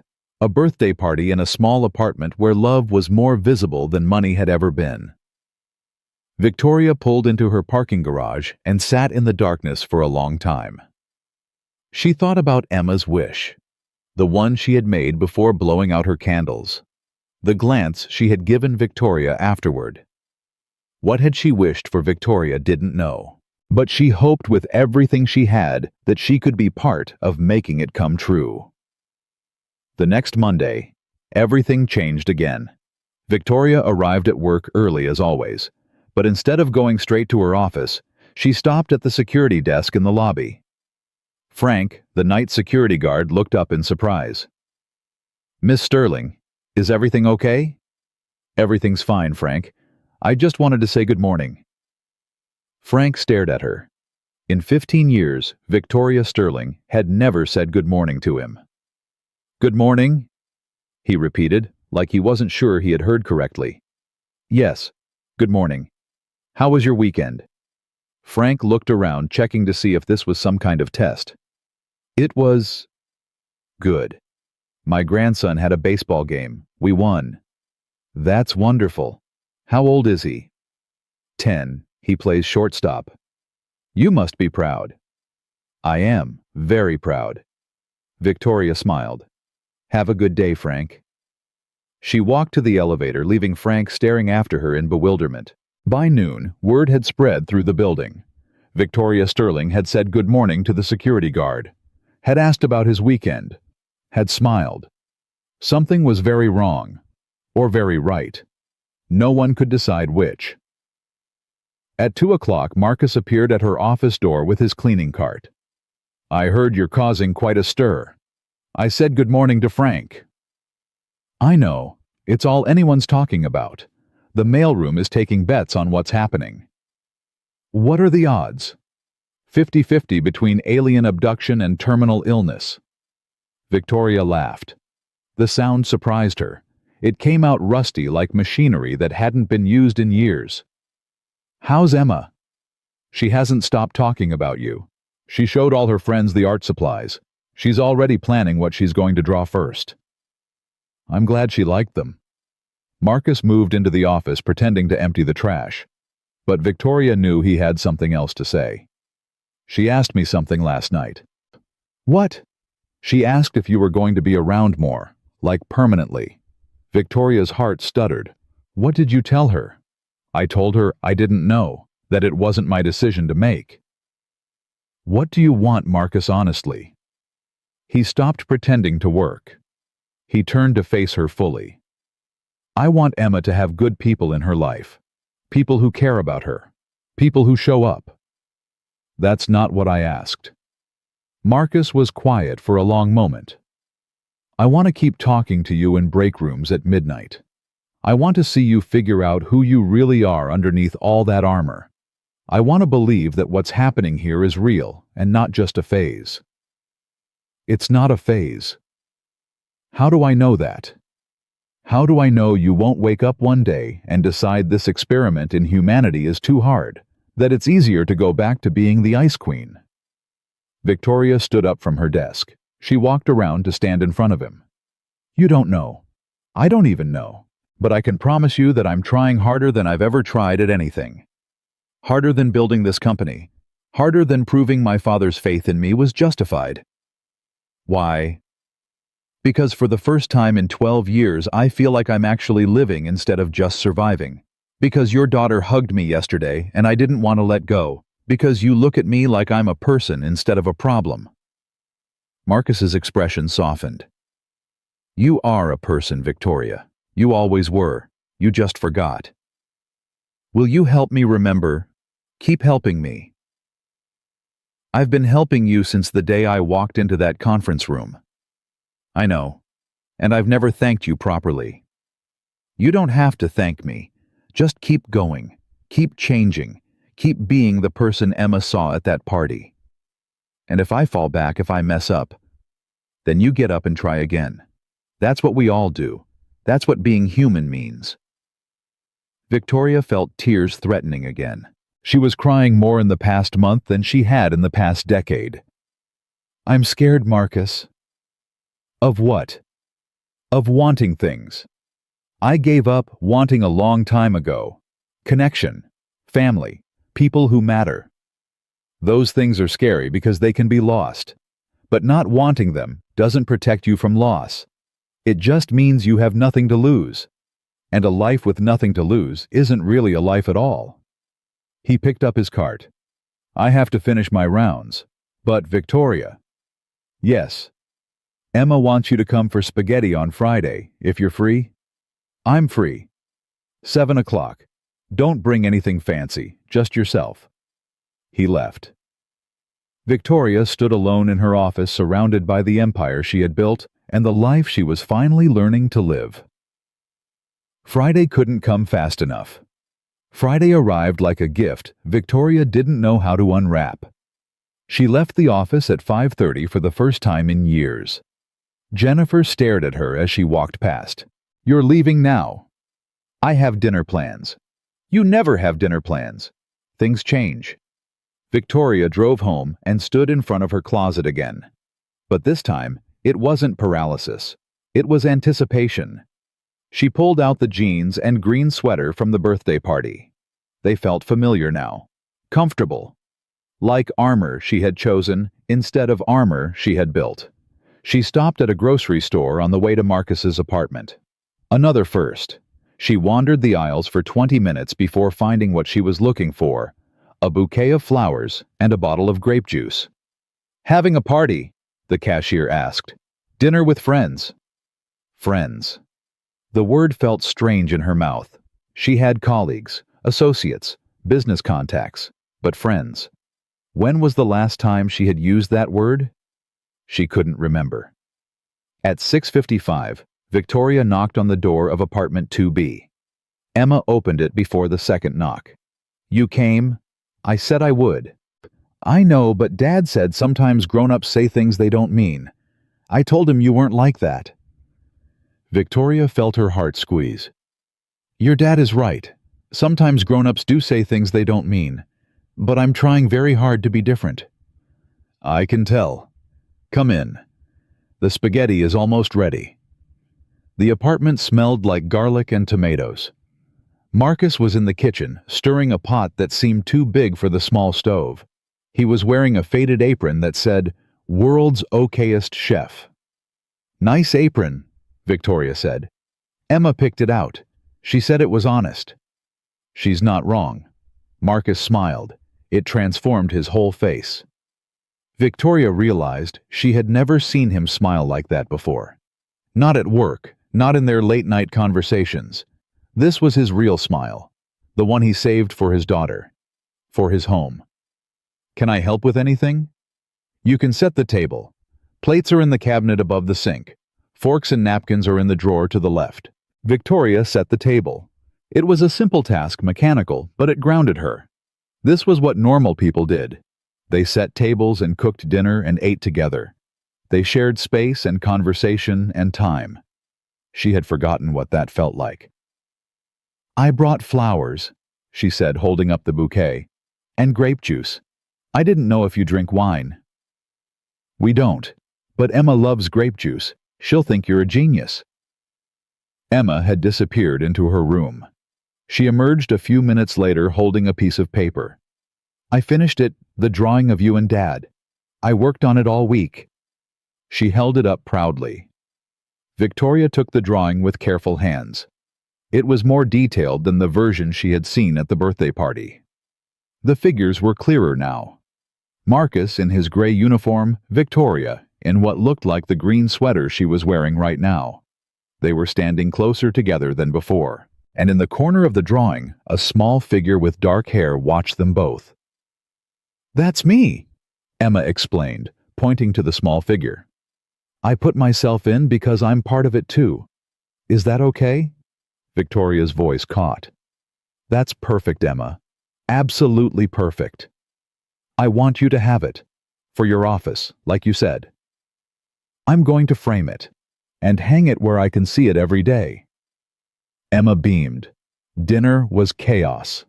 Emma talked constantly, jumping from topic to topic without warning. School friends, the book she was reading, the movie she wanted to see, the dream she had last night about flying.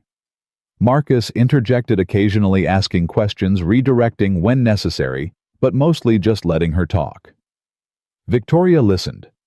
She had spent years in meetings where people talked at her, around her, despite her. But this was different. This was conversation. This was connection. This was a family sharing their day. "Do you have any brothers or sisters?" Emma asked suddenly. "No, it was just me and my father." "That sounds lonely." "It was sometimes, but my father worked very hard to make sure I never felt alone. Like Dad does with me." "Exactly like that." Emma considered this. "I used to want a sister, but then I realized that sisters can be annoying. Maya has a sister, and they fight all the time." "Some sisters fight, some don't. Did you ever wish you had a sister?" Victoria thought about it. "I used to wish I had a mother. She left when I was 6. I don't remember much about her."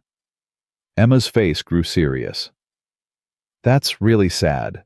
At least I have pictures of my mom, and her drawings, and Dad tells me stories about her. That's more than I had, but I turned out okay, eventually. Dad says you're still turning out, like you're not finished yet." Marcus cleared his throat. "Emma, maybe we should—" "It's okay," Victoria said. "She's right. I'm still turning out. We all are, really. We never stop becoming who we're going to be." Emma thought about this while twirling spaghetti around her fork. "I want to become an artist, and a veterinarian, and maybe an astronaut." "You can be all three." "Dad says I have to pick one eventually." "Your dad is practical. But you have time. You don't have to decide anything right now." Emma grinned. "I like you. You understand things." After dinner, Emma insisted on showing Victoria her room. It was small, barely big enough for a bed and a desk, but every inch was covered with drawings, taped to the walls, pinned to a corkboard stacked on the desk, a riot of color and imagination. "This is where I do my best work," Emma said proudly. "Dad says I can stay up 30 extra minutes on weekends to draw. That's generous of him. He knows it's important. Mom always said art was how I talked to the world." Victoria looked at the drawings more closely. Many of them featured the same woman. Dark hair, kind eyes, gentle smile. Sarah Webb rendered in dozens of different poses and settings. "You draw your mother a lot. Every day, so I don't forget." "You won't forget Emma, I promise." "How do you know?" Victoria knelt down so she was at Emma's eye level. "Because love doesn't forget. It stays with us even when the person is gone. Your mother is in everything you create, every drawing, every color, every line.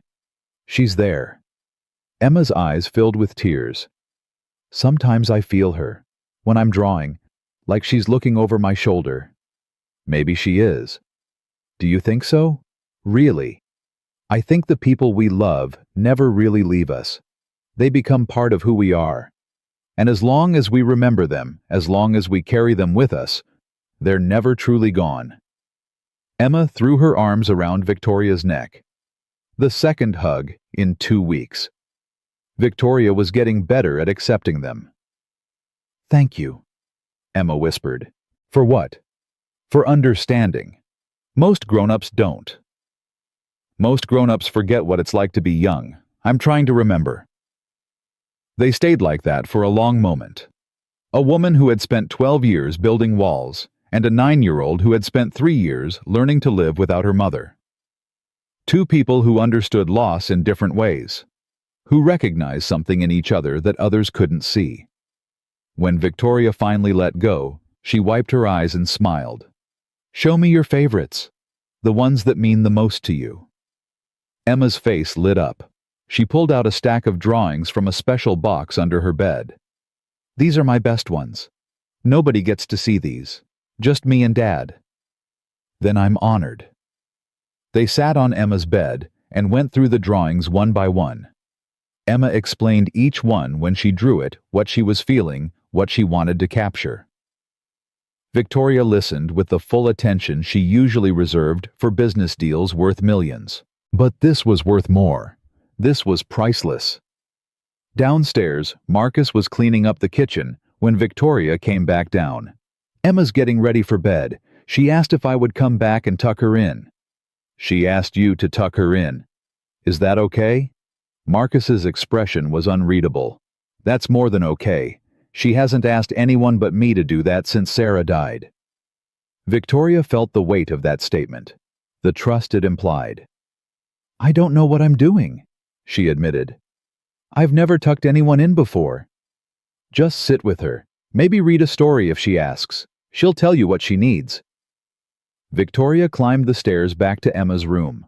The little girl was already in bed wearing pajamas covered in cartoon cats. "Will you read to me? What would you like me to read?" Emma pointed to a worn book on her nightstand. "That one. It was Mom's favorite." Victoria picked up the book, The Giving Tree by Shel Silverstein. The cover was soft from handling the pages creased from being turned countless times. She sat on the edge of Emma's bed and opened the book. "Once there was a tree, and she loved a little boy." Victoria read slowly, carefully. She had never read aloud to anyone before. But Emma listened with rapt attention, her eyes following the pictures, her breathing growing slower and deeper. By the time Victoria reached the end, Emma was nearly asleep. "Thank you," Emma murmured. "That's how Mom used to read it, slow, like every word mattered." "Every word does matter. Will you come back?" "As often as your father will let me." "I think he'll let you come back a lot. He smiles more when you're around." Victoria pulled the blanket up to Emma's chin. She hesitated, then leaned down and kissed her forehead. "Good night, Emma." "Good night, Victoria." It was the first time Emma had used her name. Not the lady from Dad's work. Not Miss Sterling. Just Victoria. It felt like a gift. She turned off the light and closed the door quietly. Downstairs, Marcus was waiting with 2 cups of coffee. "How'd it go?" "She asked me to read The Giving Tree." Marcus went still. "She hasn't let anyone read that since Sarah died. She said it hurt too much because it was Sarah's favorite." "She told me." "And she let you read it anyway?" "Yes." Marcus set down his coffee cup. His hands were shaking slightly. "Victoria, I need to tell you something." "Okay." "When I walked into that conference room 6 weeks ago, I wasn't looking for trouble. I was just doing my job. But when I saw what was happening, something in me couldn't stay quiet." "I know." "No, you don't know all of it." He took a breath. "After Sarah died, I made her a promise. I told her I would try to make the world a little better whenever I could. Small things, holding doors, helping strangers, speaking up when I saw something wrong. You told me about that promise. But I didn't tell you why I kept coming back to talk to you, why I didn't just say my piece and move on." Victoria waited. "Because I saw something in you that reminded me of myself. After Sarah's diagnosis, those first few months when I was so angry at the world that I couldn't see straight, I pushed everyone away. I built walls. I became someone cold and hard because being soft meant feeling the pain. That's exactly what I did. I know. And I watched you for weeks before that day in the conference room. I saw how people reacted to you, the fear in their eyes, the way they became smaller in your presence. And I thought, that woman is drowning, and nobody's even trying to throw her a rope." Victoria felt tears threatening again. She didn't fight them. So I decided to throw you a rope. I didn't know if you'd grab it. Most people don't. But you did. And every time you grabbed it, I threw you another one. And another. Until here we are. Where are we, Marcus? He looked at her. Really looked. We're somewhere I never expected to be. Somewhere I wasn't looking for. But somewhere that feels right. What does that mean? It means I care about you. Not because you're my boss. Not because I feel sorry for you. Because you're Victoria. Because you fight for things that matter. Because you let my daughter hug you and read her favorite book and tuck her into bed. Victoria's heart was pounding. I don't know how to do this, she said. Whatever this is, I've never had anything like this before. Neither have I. Not since Sarah. Are you saying what I think you're saying? Marcus reached across the small space between them and took her hand. I'm saying that I'm not scared of you, Victoria Sterling. I'm not scared of your empire or your reputation or your walls. And I'm not going anywhere unless you tell me to leave. Victoria looked at their joined hands, her manicured fingers intertwined with his calloused ones, two different worlds touching. I don't want you to leave.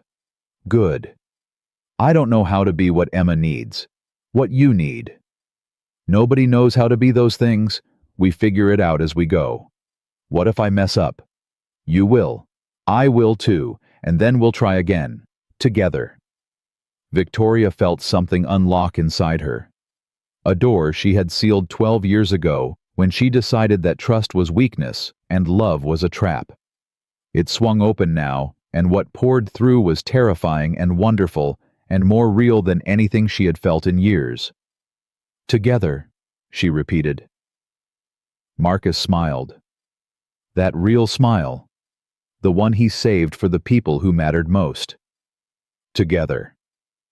3 months later, Victoria stood at a podium in the Sterling Financial Tower lobby. The space was packed with employees, board members, journalists, and a small group of special guests. At the front of the crowd stood Marcus and Emma, dressed in their best clothes. Thank you all for being here, Victoria began. Today we're announcing something that's been in the works for several months. Something that represents a new direction for Sterling Financial, and for me personally. She paused, looking out at the faces before her. She recognized more of them now. Frank the security guard, Thomas Park from IT, Jennifer her assistant, who had become something like a friend, Robert Chen, who still looked at her with slight confusion, but no longer with fear. 12 years ago I inherited this company from my father. He built it from nothing with hard work, vision, and an unshakable belief that people deserve second chances. Somewhere along the way, I forgot that last part. I became so focused on protecting what he built that I forgot what he actually built it for. She took a breath. A few months ago, someone walked into my conference room and told me something I didn't want to hear. He told me that fear doesn't protect us. It just makes us smaller. He told me that strength and cruelty aren't the same thing. He told me that I was not a monster, just someone who had forgotten what it meant to be human. Victoria looked at Marcus. He was watching her with pride in his eyes. That person was a janitor, a single father, a widower, a man with nothing to lose and everything to give. He threw me a rope when I was drowning, and he kept throwing them until I finally learned to swim. A murmur went through the crowd. People exchanged glances. Today, I'm proud to announce the Sarah Webb Foundation for Young Artists. This foundation will provide scholarships, supplies, and mentorship to children from underserved communities who show artistic talent but lack resources to develop it. She gestured to a large screen behind her, which displayed the foundation's logo, a simple drawing of a tree with colorful leaves. The logo was designed by Emma Webb, who is 9 years old and one of the most talented artists I've ever met. She also happens to be the daughter of Marcus Webb, the janitor who changed my life. Every head in the room turned toward Marcus and Emma. Emma was beaming. Marcus looked embarrassed but proud. This foundation is named after Emma's mother, Sarah, who believed that everyone deserves a chance to express their gifts. Sarah died 3 years ago, but her legacy lives on in her daughter, in her husband, and now in every child who will benefit from this foundation. Victoria stepped back from the podium. I'm not the same person I was 3 months ago. I'm not the person my employees feared, or my competitors mocked, or my own reflection didn't recognize. I'm still learning who I am now, but I know one thing for certain. She looked at Marcus and Emma again. I know that the most valuable things in life aren't the things you build, or the money you make, or the power you accumulate. The most valuable things are the people who see you at your worst and stay anyway. The people who believe in your potential, even when you've forgotten you have any. The people who love you, not because of what you can give them, but simply because you exist. Victoria smiled. I found those people when I least expected to. In a conference room on the 40th floor. In a small apartment on the east side of town. In a 9-year-old's birthday party, and a midnight conversation in a break room. She straightened her shoulders. Sterling Financial will continue to grow and succeed. But from now on, we measure success differently. Not just in profits and quarterly reports, but in how we treat the people who make those profits possible. In how we lift each other up instead of tearing each other down. In how we remember that every person in this building, from the CEO to the janitor, has value and dignity and deserves to be seen. She stepped away from the podium. Thank you. And now, if you'll excuse me, I have a spaghetti dinner to attend. The crowd laughed. Then they applauded. Not the polite, obligatory applause Victoria was used to receiving. Something warmer. Something real. She walked through the crowd toward Marcus and Emma. People reached out to shake her hand, to thank her, to tell her they were proud to work for her company. She smiled and nodded, and kept moving until she reached the two people who mattered most. Emma grabbed her hand. That was amazing. You talked about Mom. You said her name in front of everyone. Your mother deserves to be remembered. Marcus put his arm around Victoria's shoulders. In public. In front of the entire company. A statement that needed no words. Ready to go home? He asked. Home. The word had meant nothing to Victoria for 12 years. Just a place to sleep between working hours. But now it meant something different. It meant a small apartment with drawings on the walls. It meant spaghetti dinners and bedtime stories. It meant two people who had chosen her not because they had to, but because they wanted to. Yes, Victoria said. I'm ready to go home. They walked out together, the three of them. A billionaire CEO, a janitor, and a 9-year-old artist. An unlikely family formed from loss and courage, and the simple act of speaking the truth. Behind them, the Sterling Financial Tower rose against the evening sky. 40 floors of glass and steel, a monument to what one man had built and what his daughter had learned to protect. But the real legacy wasn't in the building. It was walking out the front door, holding hands, heading home for dinner. 6 months later, on a warm spring evening, Victoria sat on the balcony of Marcus's apartment, watching Emma draw in the last light of the setting sun. The Sarah Webb Foundation had launched successfully. 300 children had received scholarships in the first quarter alone. Emma's drawing of the tree with colorful leaves appeared on every piece of foundation literature.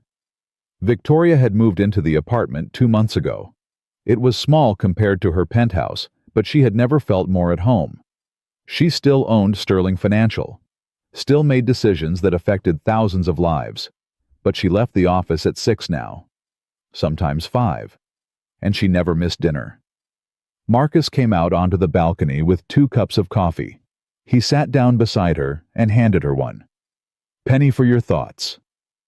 I was thinking about that first day, when I threw the coffee cup at the wall.